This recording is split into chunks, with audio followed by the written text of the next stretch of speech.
दोस्तों, आज की कहानी है धोखा। तो कहानी को सुनते सुनते वीडियो को लाइक कर लीजिएगा और अगर आप मेरे चैनल को पहली बार देख रहे हैं तो चैनल को सब्सक्राइब करके बेल आइकन दबा लीजिएगा। चलिए स्टार्ट करते हैं। घर में चहल पहल थी, बच्चे खुशी से चहक रहे थे। घर की साज सज्जा और मेहमानों के स्वागत सत्कार का प्रबंध करने में घर के बड़े बुजुर्ग व्यस्त थे, किंतु शशि का मन उदास था। उसे कुछ भी अच्छा नहीं लग रहा था। दरअसल आज उसकी सगाई थी। घर की महिलाएं बार बार उसे साज श्रृंगार के लिए कह रही थी, लेकिन वह चुपचाप खिड़की से बाहर देख रही थी। उसे कुछ भी सूझ नहीं रहा था कि क्या करे।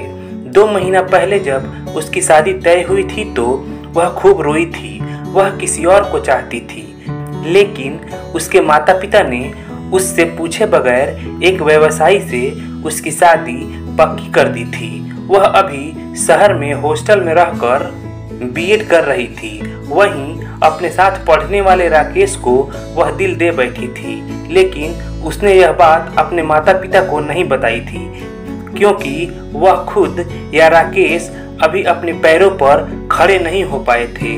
पढ़ाई पूरी होने में भी 2 साल बाकी थे, इसलिए वह चाहती थी कि शादी 2 साल के लिए किसी तरह से रुकवा ले।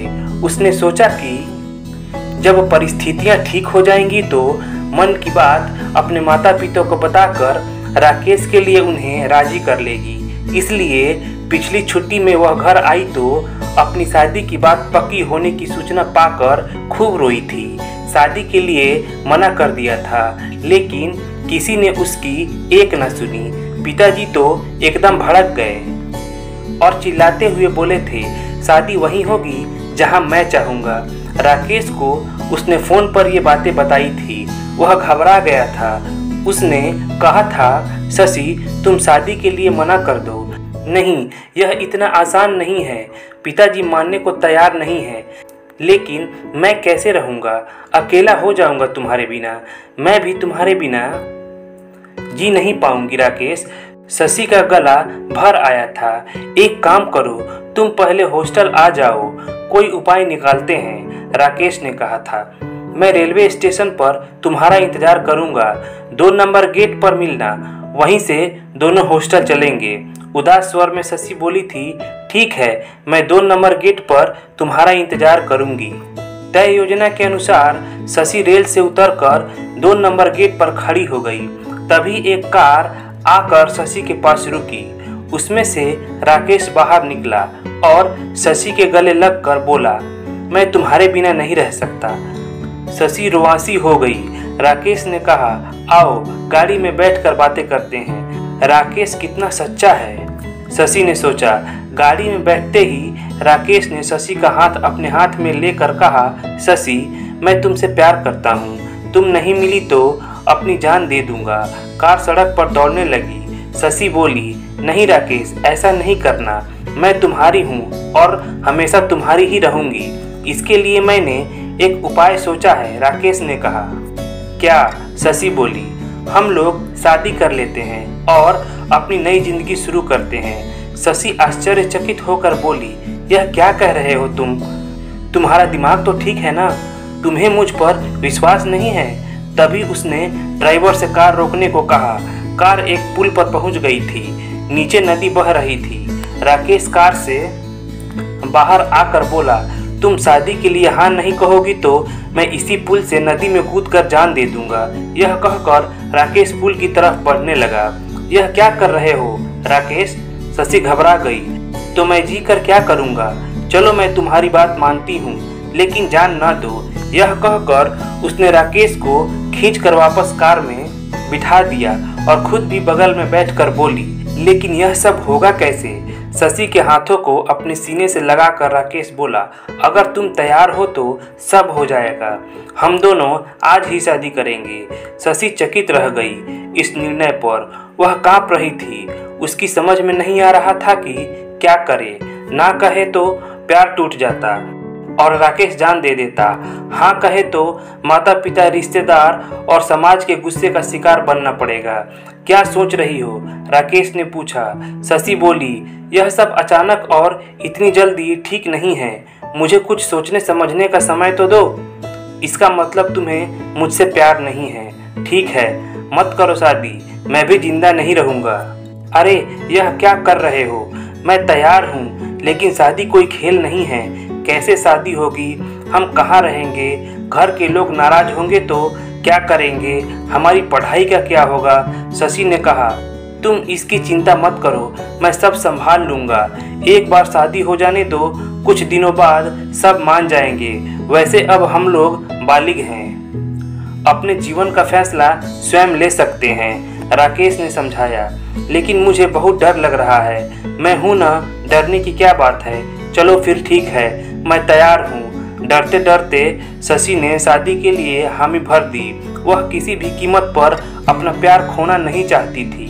राकेश खुश होकर बोला, तुम कितनी अच्छी हो। थोड़ी देर बाद कार एक होटल के गेट पर रुकी। राकेश बोला, डरो नहीं, सब ठीक हो जाएगा। हम लोग आज ही शादी कर लेंगे, लेकिन किसी को बताना नहीं। शादी के बाद कुछ दिन हम लोग हॉस्टल में ही रहेंगे।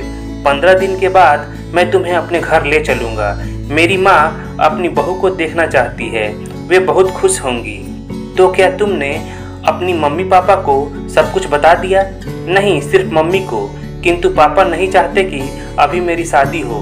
वे चाहते हैं कि मैं पहले पढ़ लिख कर अपने पैरों पर खड़ा हो जाऊं। लेकिन वे भी मान जाएंगे, फिर हम दोनों की सारी मुश्किलें खत्म हो जाएंगी। राकेश बोला, सच, तुम बहुत अच्छे हो। तो मेरी प्यारी महबूबा, तुम होटल में आराम करो। और हाँ, इस बैग में तुम्हारी ज़रूरत की सारी चीज़ें हैं। तुम रात 8 बजे तक तैयार हो जाना। फिर हम दोनों पास के मंदिर में चलेंगे, वहाँ शादी कर लेंगे। फिर हम होटल में आ जाएंगे। आज हमारी ज़िंदगी का सबसे खुशी का दिन होगा। कुछ प्रबंध करने राकेश बाहर चला गया। शशि उधेड़-बुन में थी। उसके कुछ समझ में नहीं आ रहा था। अपने माता पिता को धोखा देने की बात सोचकर उसे बुरा लग रहा था, लेकिन राकेश जिद पर अड़ा था और वह राकेश को खोना नहीं चाहती थी। कब रात के 8 बज गए पता ही नहीं चला। तभी राकेश आकर बोला, अरे अभी तक तैयार नहीं हुई? समय कम है, तैयार हो जाओ। मैं भी तैयार हो रहा हूँ। लेकिन राकेश, यह सब ठीक नहीं हो रहा। शशि ने कहा, यदि ऐसा है तो चलो तुम्हें हॉस्टल पहुंचा देता हूं, किंतु मुझे हमेशा के लिए भूल जाना। मैं इस दुनिया से दूर चला जाऊंगा। जहां प्यार नहीं वहां जी कर क्या करना?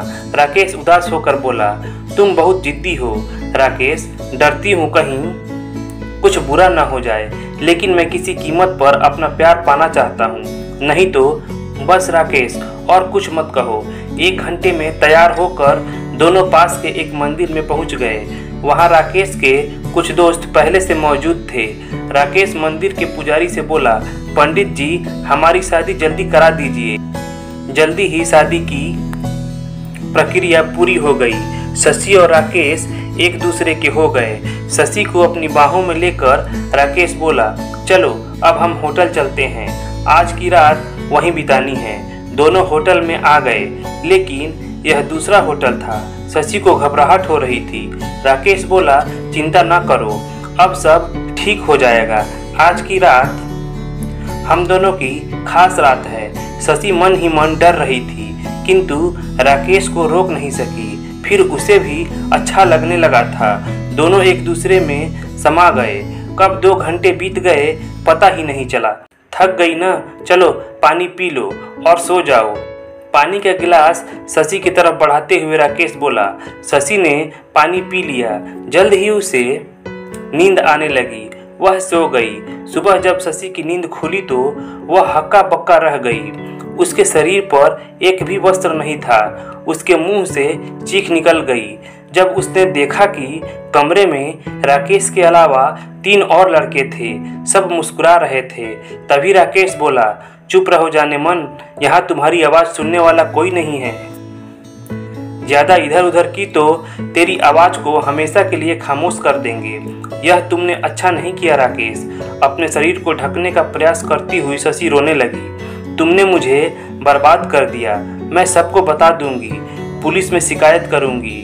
नहीं, तुम ऐसा नहीं करोगी, अन्यथा हम तुम्हें जिंदा नहीं छोड़ेंगे। वैसे ऐसा करोगी तो तुम खुद ही बदनाम होगी। कहकर राकेश हंसने लगा। उसके दोस्त भी हंसने लगे। शशि का बदन टूट रहा था। उसके शरीर पर जगह जगह नोचने खसोटने के निशान थे। वह समझ गई कि रात में पानी में नशीला पदार्थ मिलाकर पिलाया था राकेश ने। उसके बेहोश हो जाने पर सब ने उसके साथ दुष्कर्म किया था। शशि का रो रो कर बुरा हाल हो गया। राकेश बोला, अब चुप हो जा, जो हो गया उसे भूल जा, इसी में तेरी भलाई है। और जल्दी से तैयार हो जा, तुझे हॉस्टल पहुंचा देता हूं। और हाँ, किसी से कुछ कहना नहीं, वरना अंजाम अच्छा नहीं होगा। शशि को अपनी व अपने परिवार की खातिर चुप रहना पड़ा था। अरे खिड़की के बाहर क्या देख रही हो, जल्दी तैयार हो जा, मेहमान आने वाले होंगे। तभी माँ ने उसे झकझोरा तो वह पिछली यादों से वर्तमान में लौटी। वह प्यार नहीं धोखा था। उसने अपने मजे के लिए मेरी सच्चाई और भावना का इस्तेमाल किया। शशि ने मन ही मन सोचा। अपने आंसू पोंछते हुए शशि बाथरूम में घुस गई। उसे अपनी नासमझी पर गुस्सा आ रहा था। अपनी जिंदगी का फैसला उसने दूसरे को करने का हक दे दिया था, इसलिए ऐसा हुआ। लेकिन अब कभी वह ऐसी भूल नहीं करेगी। मुंह पर पानी के छींटे मारकर वह राकेश के दिए घाव के दर्द को हल्का करने की कोशिश करने लगी। अब उसे नई जिंदगी शुरू करनी है। हाँ, नई जिंदगी। वह जल्दी जल्दी सजने संवरने लगी।